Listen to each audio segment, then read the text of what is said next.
What's good everyone, it's Smudger here, and today, yes, we're going to be going through all of the Warzone challenges for the 80s Action Heroes event that literally dropped like 5 hours ago. And I'm going to put timestamps in the description down below for each challenge, so if you are looking for a specific one, check the chapters in the timeline or just the description down below. If they're not in there, someone please comment and tell me. I do on occasion forget to put them in there.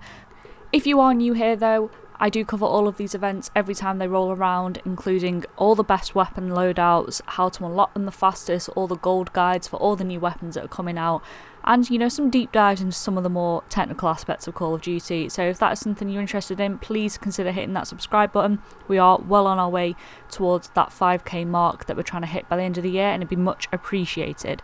So kicking it off with the first one is in Warzone, earn the first blood by being the first member of your squad to get a kill. This is a pretty easy one, you literally just have to full send it in any game mode pretty much. And if you are playing with friends, just simply ask them not to kill anyone until you've killed someone. It really is as simple as that. Alternatively, if you are playing with randoms, just full send it into any building and try and get a kill. Purely because if you die, if you're solely going for these challenges, it really does not matter. And then next up is get 15 kills with explosive weapons or lethal equipment. Now I actually tested this, it seems like either it's bugged or it doesn't count.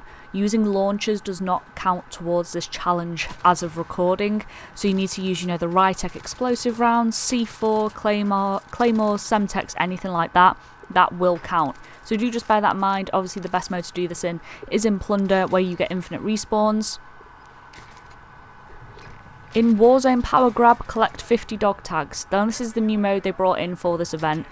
It is essentially kill confirmed but in Warzone, and you get like kill streaks for every kind of 2 or 3 tags you collect. It's a super fun mode, very very fast paced, a lot of action going on. But there are dog tags to be found everywhere. Even if you don't want to fight people, you will find them in crates quite often. I think I collected about 15 on average per game, completed it in like 3 games, something like that. Pretty simple, pretty easy. You just got to get into the power grab mode specifically and you should be set to go. Now next up is again in power grab, you've got to reach the final circle 5 times. Now this was a tough one. I will admit this was really difficult because power grab there are no loadouts, so everyone is on the UAV constantly. There's advanced UAVs going off all the time. It's very very chaotic. So the biggest tip I can give you here is if you have a squad, go in with them, but if you don't worry. You're going to want to essentially play your life. You want to choose somewhere as close to the centre of the circle where you think it's going to end as can be. Get looted up as quickly as possible, get your kill streaks going, get armour, munitions, everything. And then you're just going to want to essentially fight tooth and nail. You want to choose somewhere indoors preferably to defend, not a rooftop, because everyone will have a kill streak because that's how the game works. You want to make sure there's somewhere you can hide. If kill streaks are going off, because clusters are a pain in the ass and will hit you through walls. You want to make sure that you have enough cover to take out squads, and you really just have to play it super passive, super slow for as long as possible to put yourself in the best position when it comes to that final circle. This took me quite a while. This was the last one I completed actually, because you just stick with it. It is possible, it just takes a little bit and it is very lobby dependent. And then next is Warzone. In Warzone, eliminate 25 enemy agents during the arms deal public event. You just have to wait for this event to roll around. I really don't know how else to explain that. The event is like a jailbreak event or a fire sale event is probably a better way to compare it. You just kind of got to wait for it to roll around. It just kind of happened. And then I killed people and I got the challenge done. There really isn't anything else to add to that. It's kind of very...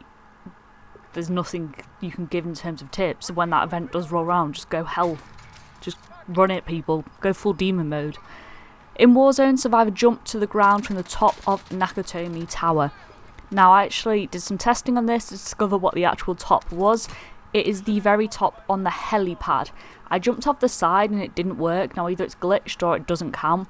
I jumped off the very top of the helipad, and you can obviously soar from anywhere because it's such a tall building, but that actually counts. It doesn't matter where you hit the ground, with your parachute pulled of course. From there, it doesn't matter if you jump straight down and pull your parachute, or if you float all the way across like promenade, it really does not matter. Just make sure you're jumping off the helipad just to be extra safe that you are actually going to complete the challenge. Next is in Warzone, complete any one of the 3 side missions at Nakatomi Tower. This one sucks. I'm just going to say it now, this one sucks. There are 3 side missions spread pretty much equidistant around Nakatomi Tower, and people are going to full send for them every game. And when I say full send, I mean I must have seen like 3 or 4 people hit the ground in every game I was trying to get one. I got lucky, my teammate managed to snag one when we were trying to do it.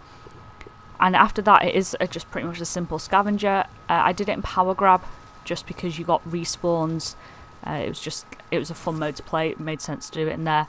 The only advice I can give you is make sure you're jumping to get it between 700 and 720 meters on your distance counter. Gives you the best shot to get it. Really do full send, kind of delay pulling that parachute for as late as possible because it's really going to help you. And if you have a full squad going for it, it's going to be far easier. So if you do have friends to do this with, make sure to do it. All agree on the same one and just full send it. If you're not too bothered about getting this done like straight off, you know, obviously you've got time to do this. Just wait a few days. It should calm down to the point where there's far less competition. There won't be no competition, but there'll be far less, and that should really aid you. Next up is in Warzone, collect 3 Rambo Prisoner of War Dog Tags. Now, I have only found these at the survival camps around Verdansk. I haven't found them anywhere else. I've never seen them pop up out of a crate. They might do, but I've personally not found them. I've only ever found them within the survival camps. Now, if you don't know where the survival camps are, there's like 9 or something like that around Verdansk. They are not shown on your map unless you go to the military base bunker that I'm showing you here and specifically kind of update your map like you see here. That is the only way to do it. You'll probably get, you know, a few memorised about where they are. You might just bump into some on your travels around Verdansk. But if you want to, you know, make a beeline for them, go into Plunder, update your map. This is the quickest way to do it. Even if you don't use the Plunder game to get the tags, because I have never seen them pop up outside of the power grab mode, do make sure you are checking your map to see where they are, make a mental note, and then the next time you do go into one of those modes, you can just hop straight over there and try and complete the mission. It does seem a bit hit and miss whether or not they pop up.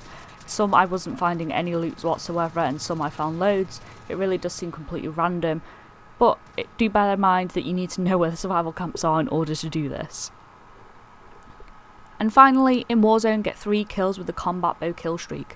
Now the combat bow kill streak can be found predominantly at the survival camps. It will pop up in other places, but survival camps are the best way to find that, so do bear that in mind. You want to jump into Plunder for this one again, make sure you're at a survival camp, have a look around for a nice little combat bow. Again, it is random. I found one off my first go, so they are far more frequent than anything else in these events. And at that point, you're going to want to go to storage or near storage and camp your little ass off, because these combat bows suck to use. They really are not pleasant to use, so do just bear that in mind, and you're just going to want to catch people when they're not looking at you. It's fairly easy, you only need 3 kills. It is just a case of waiting for the opportune moment. And with that being said, that is the end of the missions. If this did help you guys, I'd appreciate a like on the video. It really does help the channel out. As always, if you want to find your way back, do hit that subscribe button. I hope you all have a great day, and I'll see you next time. Bye.